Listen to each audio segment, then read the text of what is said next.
we guess we need, oh, Sorry. okay, we need to go around and introduce ourselves. Lynn Hobbs, board member. Ryan Marchant, business manager. Jill Lowe, principal. Hannah Zollinger, past parent. Alex Garrett, vice principal. Teresa Olson, board member. And Frank Stewart, Logan City School Board. Okay, guess we'll get started. So we'll start out with, I guess, with Ryan Marchant, our financial update. Okay, great. I guess you want to pull that up, Alex? Okay, so financial update so far. Lynn and I discussed this in our meeting prior to here, so there's not a lot. Well, there's always a lot to discuss.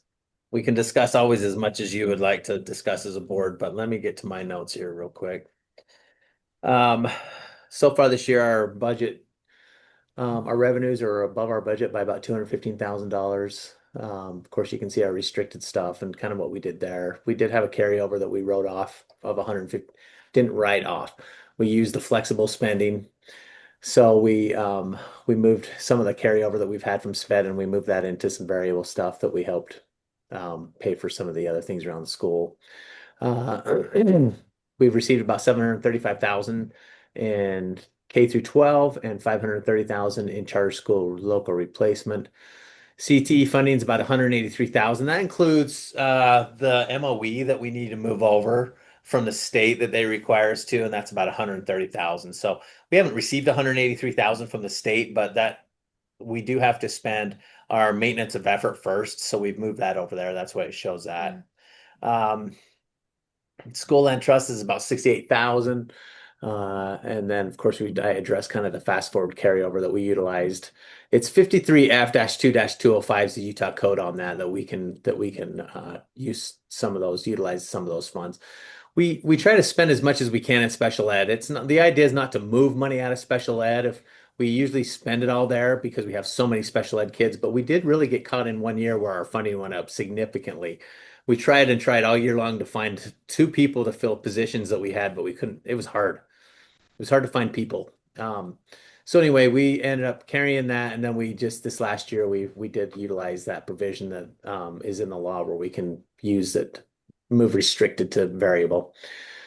Current headcount's 516, but Alex just told me I think it's closer to 522. Is that right, Alex? Yep. And our October 1 headcount was 441. So we move a significant number of people into our column once after October 1 hits. We lose a lot of kids at graduation. We bring kids in all summer long, and then October 1 hits, and then we actually do quite a bit of damage in enrollment wise for between October 1 and now, which is great. So total expenses 1.5 versus a budget. So really our expenses are in line with what our budget was. Our net income is about 483,000. It's about 175,000 above because of our increases in funding. And then you kind of see some of these other areas that we talk about. We won't hit all those, but you can scroll down, Alex. Balance sheet items. As of October, the cash is 2.9. As the end of September is just a little over 3. Payroll liabilities at the end of October, 153,000, and pay those on a monthly basis. Okay. Cash balances, you can kind of see where we've kind of grown our cash over since May. We had some heavy spend last year in CapEx. We purchased portables, as you're all aware. That cost us, and we had some HVAC stuff that we did. So that did chew into cash last year, but we paid a good chunk of that actually out of our earnings last year, and now we're starting to build our earnings back up. So no big CapEx this year that we're aware of that we've planned on. We can certainly talk about that at a different date, but that's kind of where we are today. Just our cash is growing. So student headcount, you can kind of see the history there. It's a good story. That's doing great. We're glad about that. And then you can kind of see what our budget is compared to our total budget of 5.165. Behind that, it's all the detail. These are unaudited, of course, it's this year. We'll get into our audited financial statements next, but I just want to have you guys have a fresh copy of what we've done since July so that everybody can study that. and look at it. And if you have any questions, I or Lynn are always available. But anyway, yeah, things are going well. Just very much like last year. It's very indicative of what our student enrollment's doing. Um, and when that number's up, so is everything else. So uh, anyway, that's the financial report. Any questions? No. No, Okay, we can move to audit.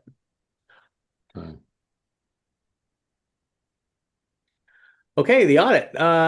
Again, this is some good reading material for you if you want to get heavy into the details, which is great. I highly recommend that everybody gets into the financial statement um, of Fast Forward Charter High School and look at everything. This is, if you want to know everything about our school on the financial side, this will tell you all. We did have a clean audit, which is good. They didn't have any findings per se. They did report on our activities though, and the main thing to remember on page 5, if you want to go to page 5, just kind of getting into the numbers here. This is kind of where we need to. This page is restated about 6 or 7 times throughout the audit. So I think if you understand this first page, you kind of get a pretty good idea of the kind of year we had. So this is our this is this net asset position. And you can see our net asset position at the end of 2024 was $2.4 million, which is great. We've been building that number for a long time. There was a time when we had a negative net asset position, if you can believe it or not. And we carried that for a lot of years because we could never pay for the depreciation on our building. Now we cover that and then some. So now you can see our change in net asset position to 2025. Our net asset position now is 3.152. And so we had an increase of about $739,000, which is great, right? So we had a successful year. We're building our net asset position. Our metrics look good on virtually every metric that the state runs. We have very good metrics with them, and they do. You should know, kind of on the backside, that the charter group within the State Board of Education runs. They get audits every year, and then they run all of your numbers. They have a whole series of matrices that they run your stuff through just to kind of see where you're measuring up, and they have standards. And we're in good position with all of our matrices within the state. So anyway, the stuff behind that is a lot of detail that I would encourage you to get into. It talks about we do participate in the state retirement fund, and so there's a big portion on that. It can tell you what our debt is. Our debt on our building. Really, we only have debt on one thing, and it's on our building, and it's about $1.7 million. So, I mean, in this world, we could pay our debt off today. If we wanted to pay our building off, we could do it and still have $1.5 million in the bank. But I don't think, I mean, that's a conversation that we could have if people wanted to do it. I can tell you right now where that money's earning about 3.5% right now, and our mortgage is 4.5% fixed for the next 30 years. So there's not a lot of, in my mind, there's not a lot of motivation to pay off our note because we're basically earning our interest in just on the facility, just have it sit in interest bearing accounts. So again, you can kind of see here, this is the change in the net asset position with a little more detail on the expense side. Our debt service is low, $75,000, relatively speaking. I mean, it's almost immaterial compared to where our budget is now. We spend less on debt service than we would pay for a full-time teacher, let's put it that way.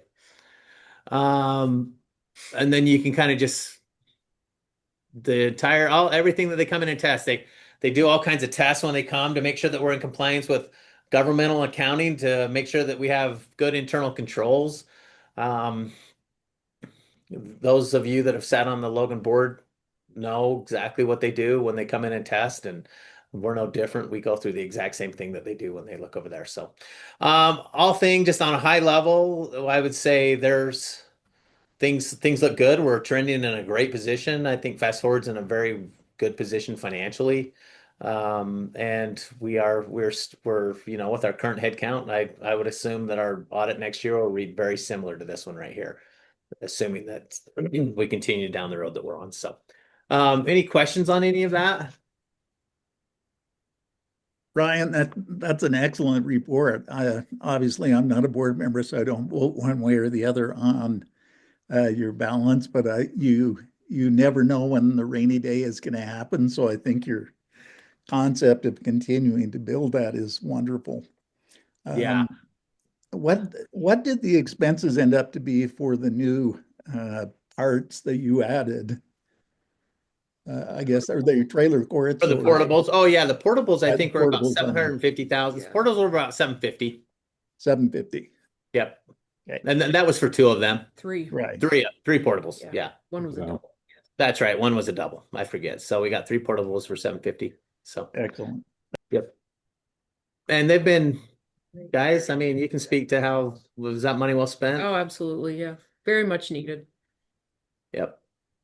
So if there are no questions, please read through the audit report. I sometimes I feel like we're not doing it justice because I know that I don't want to sit up here and talk, and you probably don't want to sit and listen to me. And I know that there's more important things to be said in this meeting, but let me just tell you, go through this stuff. I mean, it is public. We post it to the state auditor's webpage. We give it to the state office of education has it. I mean, but we also post it on our webpage. And so the public is aware of this, all of this information. We don't hide any of it. We just want to make sure that our board members are aware of it as well. So that's all I have. Thank you, Ryan. Okay, I guess we'll go to the next agenda. That's the TSSA and Shine approval. So Ryan, I guess you're up again. Good job, Alex. Yeah. Alex is bailing me out on this one. He's done a good job. I was No. saying, what are we going to spend this on? Okay. So the TSSA plan, we've submitted it to the state. We just need to get board approval. It's 192,800. The categories that we're going to sign us do that is that we can do it. 40% of that can be used to pay for salary increases, which we gave out this last year, and we used every bit of that 77,000. I can tell you that. Salaries for credit recovery specialists, $50,000, because that's one of the areas that we can spend it in is credit recovery.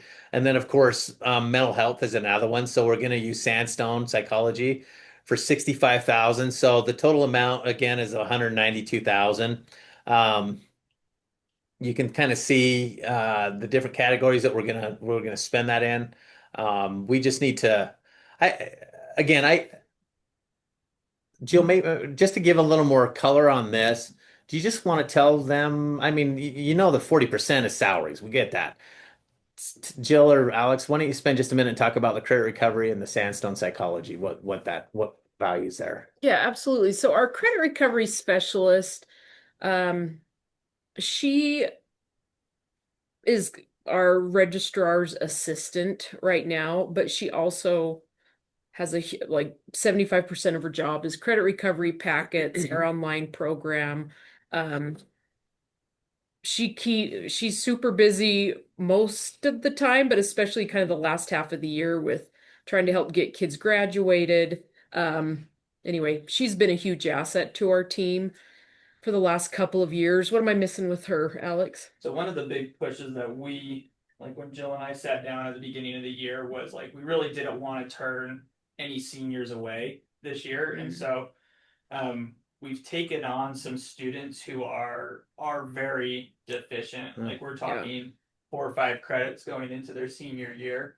The credit recovery specialist is designed to kind of really track those kids, hold their hands through the whole process because they're in like full day classes. It can get really overwhelming for these kids who they have 4 credits because they haven't been in school, and now we're asking them to do a full day of learning. And so she's there to really like help guide them, keep them on the path, texting parents, doing that outreach as well. And so with that, like we just really don't want to turn anyone away. Like if they're willing and able to come in and want to work towards graduation, like we're going to give them that opportunity. So just picking up some more people to make that possible. Thank you.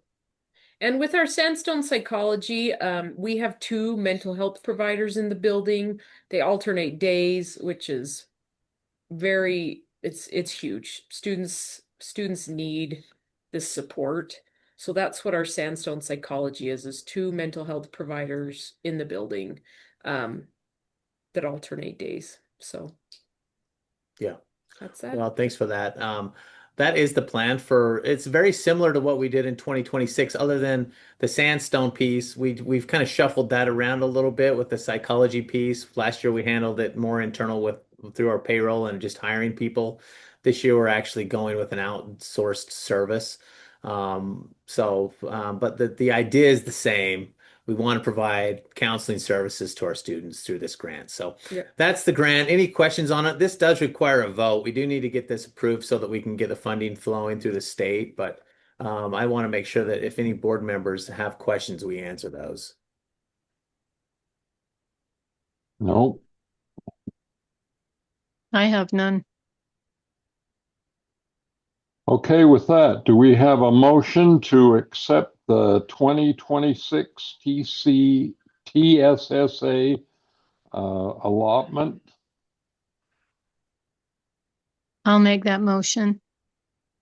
Okay, we have a motion, first motion by Teresa. Do we have a second? I'll second that motion. Okay, it's been seconded. All those in favor say aye. Aye. Aye. Any opposed? Okay, it so passes. Okay, our next item. Kind of the shine. Yeah, too. yeah. Sorry, I didn't break it out. Yeah, that's okay. All right, Nope. I'll okay, take this one. I'll take this one as well. The 2026 Shine total is $19,000. This takes place of the old TSS, almost TSSA, but it's TSSP program that used to be if a teacher taught in a qualifying area within the core Math or curriculum, special like ed. math, yeah, English, or not even, or Math and science. special ed. Those were the two. Was it math and special ed? Mhm. Yeah, Jill's filling me in here. Then they could apply and they could receive funding through the state. I think the theory on it was, look, we want to pay teachers in these high need areas a little bit more to a little motivation to keep them in, either bring them into education or keep them. And so that was kind of the theory behind it. Last year in the legislative session, they changed it to a program called Shine. And they gave us a little more flexibility. They gave schools a little more flexibility as to how they'd like to utilize those funds. And so we actually had to come up with a plan. And Jill can talk about that in just a second. But the plan was essentially we've taken the total amount and we've divided it amongst basically the core personnel, the core teachers, to supplement their salary. And so that's about $2,100 a month is what that goes for. And I guess we've got what, 5 English teachers and 2 English, 5 math, 2 English, and 2 science, right? Yes. So we're currently doing that now. We're paying them now for these funds. We just needed to bring it to the board, and it does require that we get this approved by the board as well, so that they're aware of how these funds are being spent within the school. And like I said, we are spending them with the legislative intent was to get it to these teachers in some of these areas that could use some extra money, and that's kind of what we've done. We kind of thought the best way to do that was just divide it evenly amongst them. So anything you guys want to add to that? Our team at the school felt like dividing it this way would be pretty well the best way to do it. These teachers are they test with the state each year. The rest of our teachers, not quite all of them, but most of them are CTE teachers, which get some extra funding through their CTE program.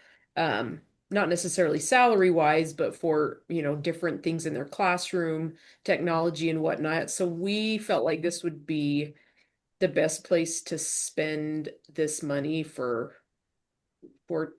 teachers in high demand areas. okay. Do we have any questions? Okay, we need someone to make a motion for the 2026 Shine allotment. Do we have anyone willing to? I'll motion for the 2026 Shine allotment. Okay, it's been moved. Do we have a second? I'll second the motion. Okay, it's been seconded. Is there any other discussion? If not, All those in favor say aye. Aye. Any opposed? Okay, motion passes. Thank you. Okay. Next item on the list is, sorry, the policy review. So Alex? All right. Okay, so this is carryover from last board meeting. Just a couple policies that we needed to be approved for the audit, and so working through the audit with Ryan, the auditors knew we needed these approved, and so going through and doing the equitable teacher distribution policy just means that all students have access to highly qualified teachers. We're not only giving students from low socioeconomic classes, they're only receiving unqualified teachers. It's just saying that all teachers have equal, or all students have equal access to the teachers. And if you want to see like who we have on LEA licenses and things like that too, our policies are there, and it lists the content areas where they're teaching out of their license. We also had to have this where it's just the approval process for instructional materials, how we go about that. It's a very simple one. Like, we handle it internally, and then there is like a form that if a parent has like a grievance about the policy or what we're teaching, they can file that with the board. Employee code of conduct. So this is we've always had this, but we pulled it out of our teacher handbook, and now it's a specific like policy in and of itself, where we have everyone just acknowledge that they received a copy of it. So that way everyone is aware of how their ethics and what the expectation is for them here at the school. One of the, I don't remember exactly where this one came up with, but we had to do something for risk management is what it was. It was a water shut off, and like the policy that we have, if there ever was an emergency where we were flooding or we lost water, there's certain protocols in place that we have to do with the city, the state, and this policy just outlines that. And I guess that was it. Those are the 4 policies that I have for you guys today. So, you guys have any questions about those? This is a little different. On page 66, item 7, I know this is kind of,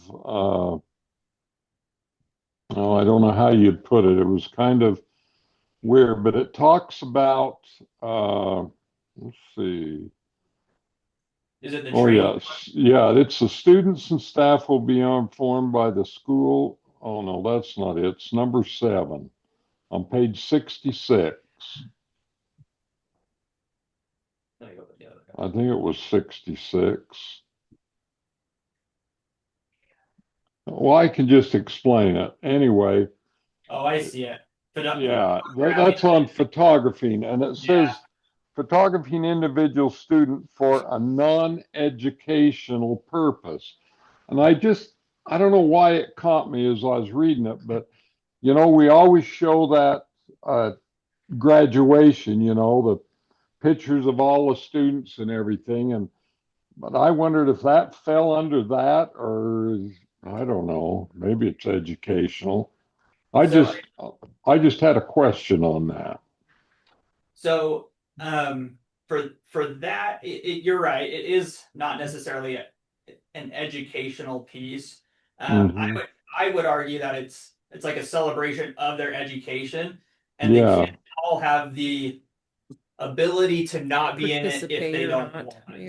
Does that make Okay. sense? But they can opt out of that. Yes, it is All optional. right.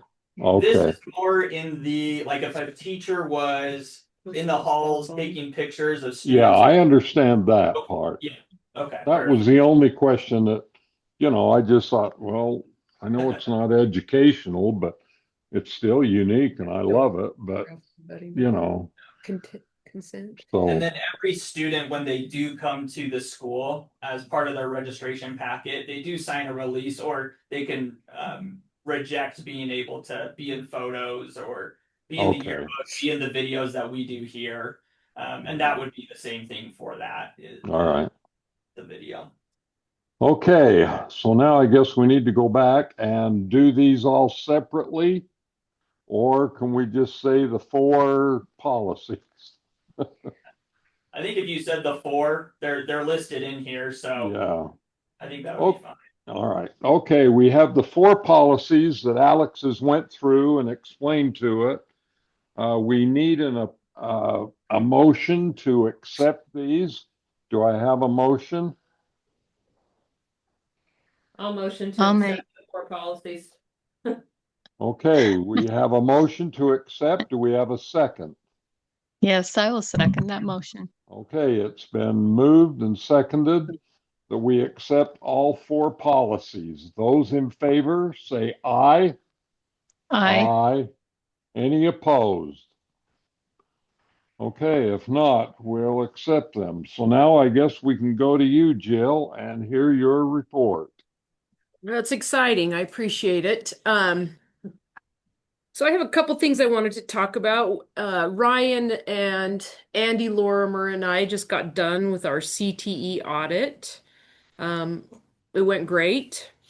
They praised all the good things that is happening with our CTE teachers and our CTE programs.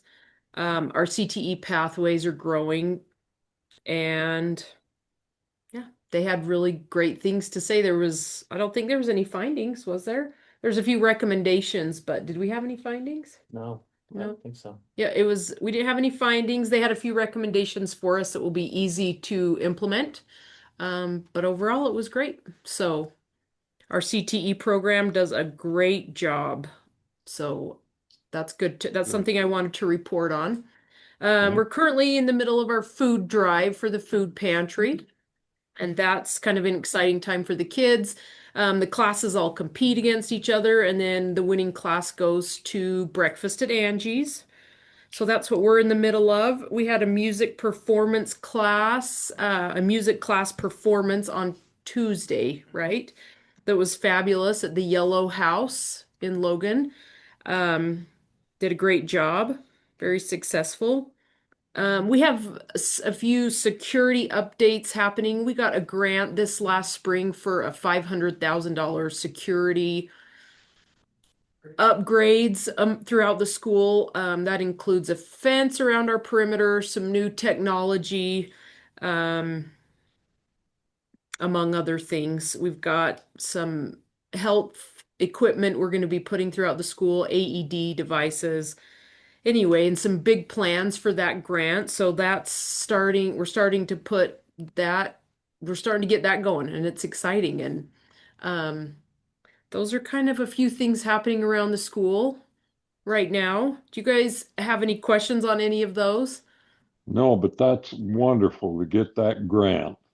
Oh, yes. Yep. Oh, It wow. is wonderful. It's a big grant and sorely needed. So it's a blessing for us. Jill, is that a multi-year grant, or have you got Yes. some time by which to expend it all? Yeah, it is a multi-year grant. So, yep. So we've got a little bit of time to spend it, and we've got it budgeted. We've got a little bit of time to work through that. So, Okay.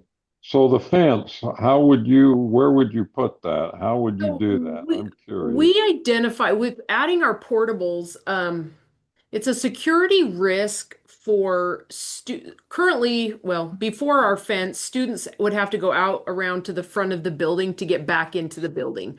And the building's all locked all day long. So we had a new technology system put in that is a camera and like a doorbell. So anytime students are in class, people have to get buzzed to come in the school, like a lot of the elementary schools have right now.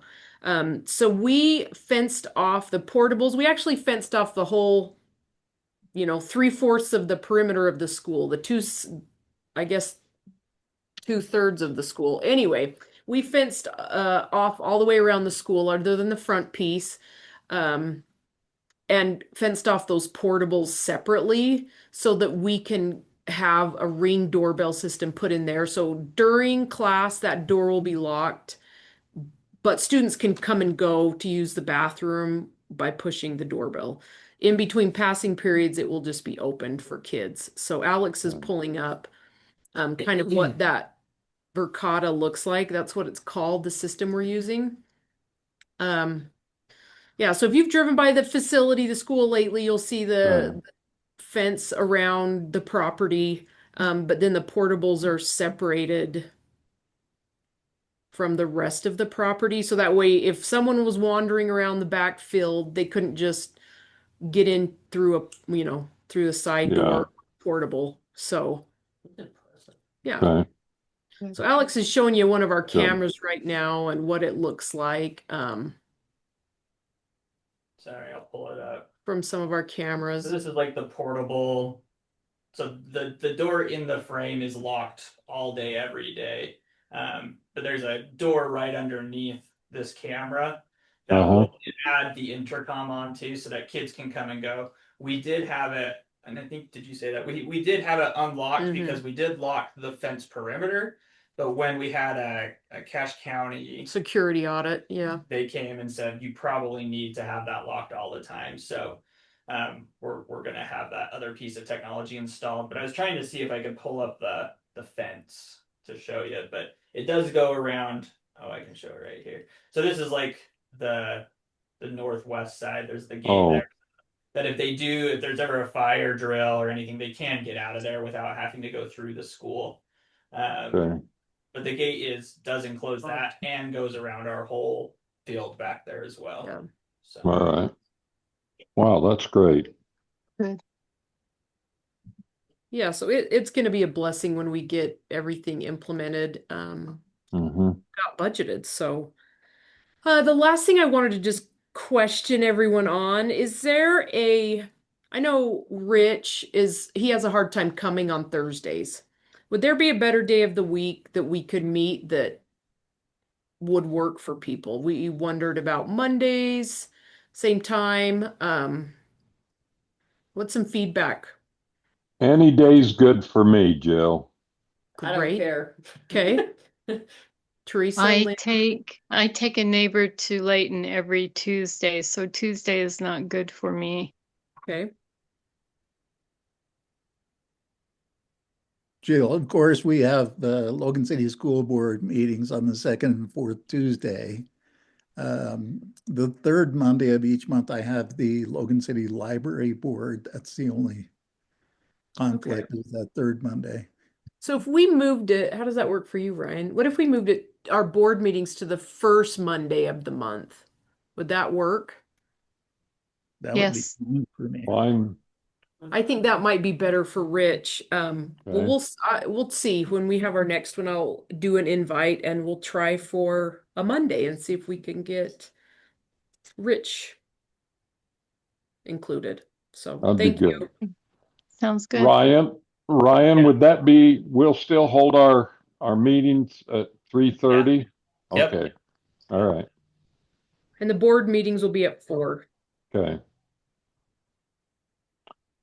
Anything else that you have, Jill or Alex? No, thank you for being here. Anyone else have any comments? If not, I then have none. okay. If not, we'll call this meeting to a close. Thank you, everyone. Thank you. Thanks, Thank you. everybody. Thank you for all you've done, Jill and Alex. Yeah, thanks for your support, guys. You're welcome. Okay. All right. Have a good rest of the evening. you.